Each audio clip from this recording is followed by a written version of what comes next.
নমস্কাৰ বন্ধু বান্ধৱীসকল অসমৰ লগতে ভাৰতবৰ্ষৰ বিভিন্ন প্ৰান্তৰ পৰা খবৰসমূহ চাই থকাৰ বাবে ধন্যবাদ। আপুনি যদি আমাৰ এইটো চেনেলত নতুন চেনেলটো ছাবস্ক্ৰাইব কৰি ভিডিঅ'টোতে লাইক কৰি দিব। চৰকাৰ গঠনৰ বাবে এবাৰ 400 আসন কিয় লাগে বিজেপিক? নিৰ্বাচনী প্ৰচাৰ চলাই হিমন্ত বিশ্ব শৰ্মাই ক'লে 400 আসন লগাৰ কাৰণ।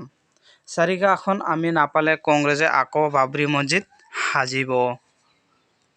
দেশত পুনৰ বাবৰি মছজিদ নোহোৱাৰ স্বাৰ্থত আমাক 400 আসন লাগে। উৰিষ্যাত মালিকানগিৰিত নিৰ্বাচনী প্ৰচাৰ চলাই হিমন্ত বিশ্ব শৰ্মাৰ এই মন্তব্য।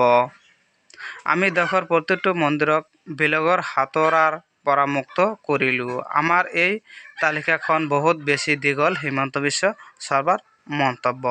চৰকাৰ গঠনৰ বাবে এবাৰ 400 আসন কিয় লাগে বিজেপিক? নিৰ্বাচনী প্ৰচাৰ চলাই হিমন্ত বিশ্ব শৰ্মাই ক'লে 400 আসন লগাৰ কাৰণ। 400 আসন আমি নাপালে কংগ্ৰেছে আকৌ বাবৰি মছজিদ সাজিব বুলি মন্তব্য কৰিছে। দেশৰ পুনৰ বাবৰি মছজিদ নোহোৱাৰ স্বাৰ্থত আমাক 400 আসন লাগে।